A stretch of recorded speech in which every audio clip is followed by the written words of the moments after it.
Hello my friends, how are you doing today? I am your Ramandeep Singh back again with a very interesting and useful video for you. In this video, we will focus on two things at a time. One, listening, another one is vocabulary. इस video में मैंने focus किया है blanks पे, काफ़ी देर से ये pending थे। ब्लैंक्स भी ऐसे जिनके आपके पास नीचे बॉक्स में आपको नज़र आ रहे हैं सिनोनिम्स। 6 या 6 से कम लेवल के स्टूडेंट्स के लिए ये काफ़ी एक प्रॉब्लमेटिक टाइप ऑफ क्वेश्चंस बन जाते हैं, क्योंकि रियल टाइम में उनके पास एक वर्ड को सुनना और उसके सिनोनिम के साथ मैच कर पाना थोड़ा सा मुश्किल हो जाता है। हाउएवर स्पीकर तो रुकेगा नहीं, और जिसकी वजह से काफ़ी क्वेश्चंस छूटने शुरू हो जाते हैं and the students find themselves in trouble. I hope this video will really help you in understanding कि आप इनको कैसे कैचअप करो। बट आई वुड से कि ये क्वेश्चन टाइप है एक 7 और 8 बैंड स्टूडेंट के लिए ईजीएस्ट टाइप ऑफ टास्क रहती है, क्योंकि वो स्टूडेंट थोड़ा सा बेसिक्स पे ज़्यादा कंसंट्रेट करते हैं। आई होप आप सबने मेरी वीडियो देख ली है, basics of grammar, adjective, adverbs, noun and verbs. And अगर आप उन सारी चीज़ों को अब समझ चुके हो तो हर हालत में आप भी अगर ट्राई करो तो इन ब्लैंक्स को बिना स्पीकर को सुने भी फिल करने की कोशिश कर सकते हो। हाँ, अगर आपको इस कॉन्टेक्स्ट की नॉलेज है तो डेफिनेटली आपकी एक्यूरेसी आएगी 100%। आइए देखते हैं इन क्वेश्चंस को, लेकिन इससे पहले कि मैं मूव ऑन करूं, I request you to please subscribe my channel, help me to grow more, and at the end of this video मुझे बताइए आपने कितने नए वर्ड्स लर्न किए वोकैबुलरी के, और कैसा रहा आपका स्कोर आज के इस लिसनिंग टेस्ट में। इस टाइप के क्वेश्चंस को करने का बेस्ट आइडिया ये रहता है कि पहले आप बॉक्स में दिए गए सारे वर्ड्स को एक एक करके रीड कर लो, माइंड में सेट कर लो कि इन सब का मीनिंग एग्जैक्टली क्या है, सो दैट जिस टाइम पर जो रिकॉर्डिंग चल रही होगी तो आप उसके साथ बेटर मैच कर पाओ। डोंट वरी कि अगर आपको इमीडिएटली सुनते ही सेम आंसर नहीं मिल रहा है, थोड़ा सा आइडिया अपने पास हाईलाइट कर लो। चाहे आपको 2 भी आंसर लगे तो एक बार 2 आंसर लगा लो।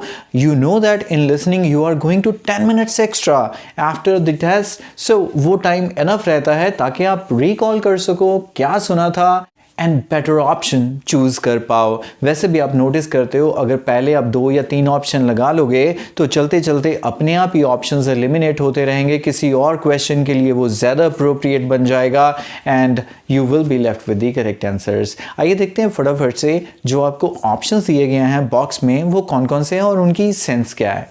First one is water quality, मतलब कि पानी की क्वालिटी कैसी है। Number 2 is seasonal change, I hope you know season का चेंज होना is seasonal change. Number 3 is saturated soil, जो soil saturate कर चुकी है.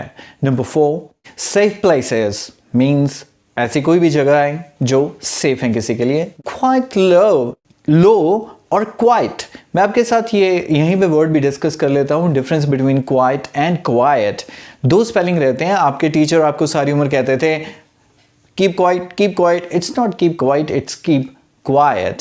QUIET का मतलब होता है चुप करना, silence, और QUITE का मतलब है काफ़ी। So quite low का मतलब काफ़ी कम, तो इसका अपोजिट हो गया काफ़ी ज़्यादा। Next is nutrients. I hope you all know what is nutrients. Nutrients मतलब खाना, जो भी पेड़ पौधे जानवर जो भी कोई चीज़ हम खाते हैं उनसे हमें क्या मिलते हैं, न्यूट्रिएंट्स मिलते हैं, nutritious value. Then is nurseries, obviously जहाँ पे प्लांट्स होते हैं उनको नर्सरीज बोल देते हैं। इंटरनेशनल रिकग्नाइजेशन, समथिंग जिसको वर्ल्ड वाइड या ग्लोबली रिकग्नाइज किया जाता है, पहचाना जाता है। फार्मिंग एक्टिविटी, कोई भी एक्टिविटी जो फार्मिंग के साथ जुड़ी हुई है। एक्सटिंक्ट मतलब गायब हो जाना, something that does not exist anymore, वो क्या हो चुके हैं, एक्सटिंक्ट हो चुके हैं। Next is continued existence, that means कि लगातार किसी चीज़ का कहीं पे एग्जिस्ट करना। कमर्शियल डेवलपमेंट मतलब कि कोई डेवलपमेंट जो किस पॉइंट ऑफ व्यू से हुई है, कमर्शियल मतलब बिजनेस के पॉइंट ऑफ व्यू से हुई है। And finally is at risk, मतलब कोई चीज़ जो खतरे में है, at risk. So, I hope you know the meaning of all these words now. तो अभी हम जब इसकी रिकॉर्डिंग को सुनेंगे तो काफ़ी हद तक आपको आइडिया होगा कि इनमें से कौन सा वर्ड है जो ज़्यादा अप्रोप्रिएट रहना चाहिए।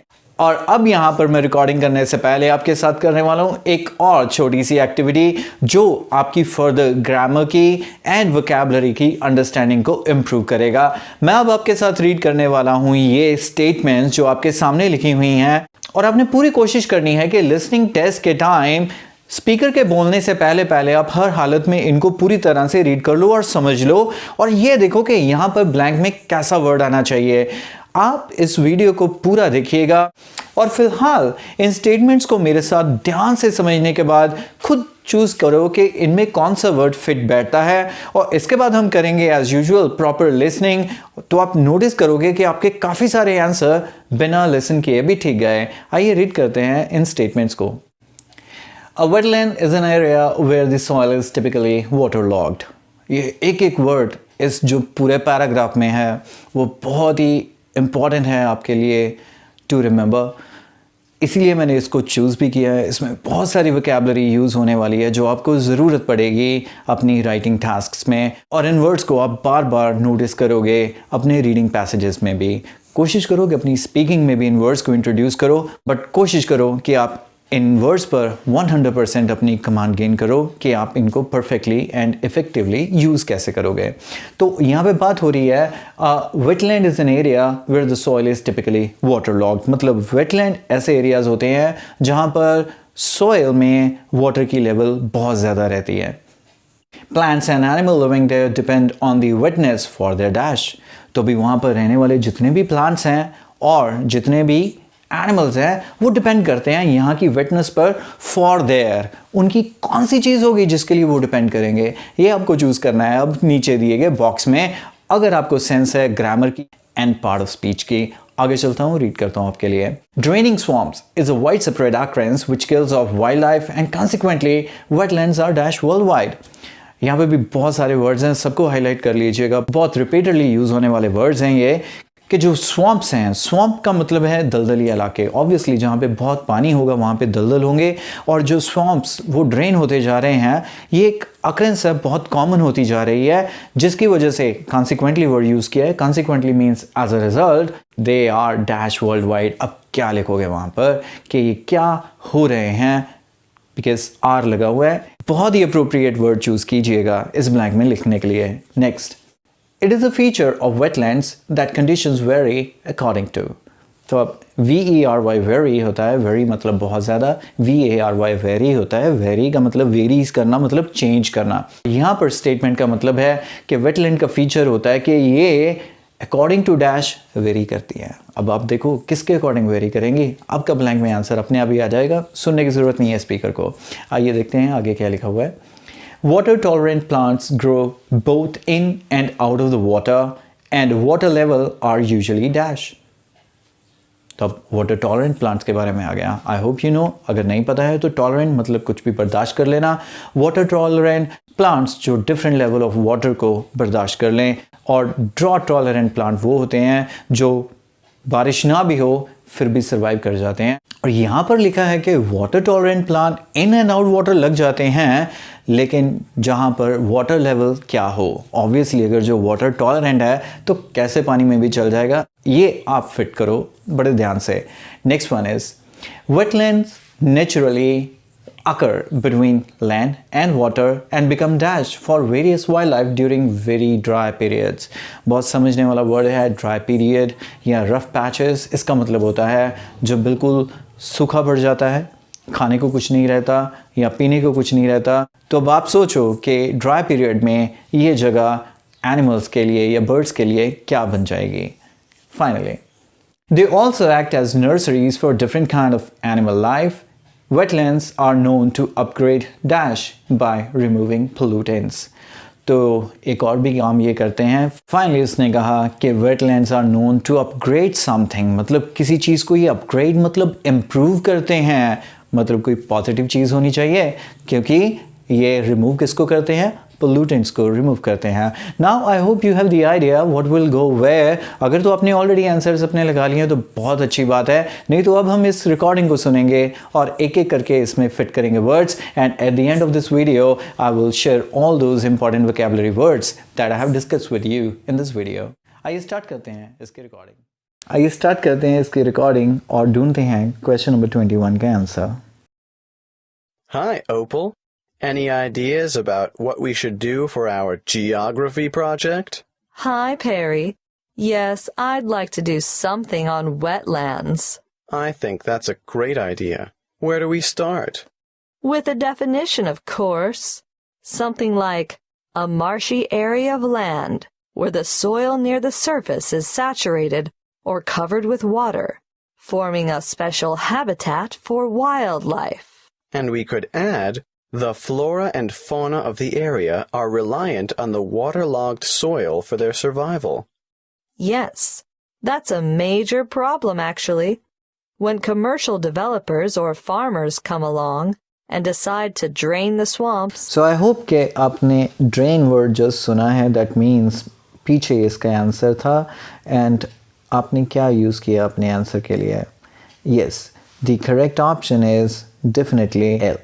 I hope आप सब ने वर्ड सुना survival जो उस लड़के ने यूज़ किया कि they depend on for their survival. तो survival के साथ हमारे पास यहाँ पे मैच करता है word existence and continued existence is the correct answer. Let's look at question number 22 now. Yes, that's a major problem, actually. When commercial developers or farmers come along and decide to drain the swamps, everything dies. The practice is all too common, unfortunately. Did you know that as a result, wetlands are recognized internationally as one of the most threatened types of habitat? So, internationally, and here is the word worldwide. I hope you have your answer with you. Wetlands are something. They are. She has used the word threatened. Threatened मतलब खतरे में होना and आपके पास यहाँ पे option है N at risk. I hope कि जब आप पहले predict कर रहे थे आंसर तब भी आपने N ही लगाया होगा. आइए move on and find the answer to question number 23. That's right. We'll have to be sure to discuss their importance in our assignment. But first, I think we should state some of the particular characteristics of wetlands. Well, there are 3 that I can think of. To start with, wetlands are limited areas of open water, which vary depending on seasonal fluctuations.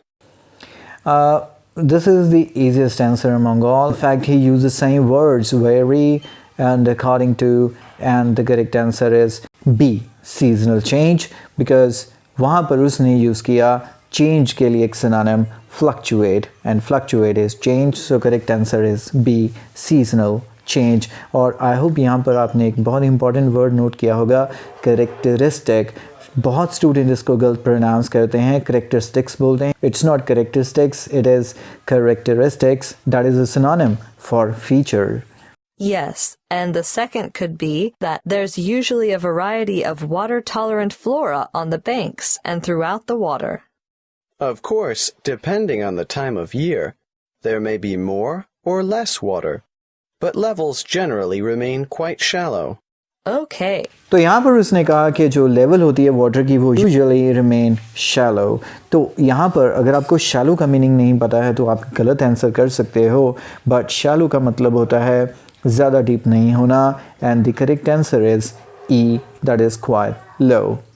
Now let's move on to the importance of wetlands. Shall we start with plant and wildlife habitat? Yes, I think we should point out that wetlands are homes for countless species of water birds, frogs, invertebrates, and fish. And they support many varieties of water-loving plants. Which brings us naturally to the topic of biodiversity. Even small wetlands act as borders between land and permanent water. They turn into refuge areas or sanctuaries in times of drought, and they often support rare and threatened plants and animals found nowhere else. So, what is your answer? This is once again a little more tricky. It says land and water and become. She used two words. One is refugee and another one is sanctuary. So, wildlife sanctuaries, आपने hopefully ये word सुना हुआ है, तो उसके साथ हमारा relate करेगा ऐसी जगह जो various wildlife के लिए बन जाती है. And the answer is D, safe places become safe places for various wildlife. Finally, question number 26. Exactly. And they're especially important as nurseries and breeding grounds for all kinds of fish, birds, and invertebrates. Wetlands are important for improving the purity of the water, too. Yes, that's because the flow of water through the wetlands is slowed by bank and in-stream plants, and so it allows sediment to settle.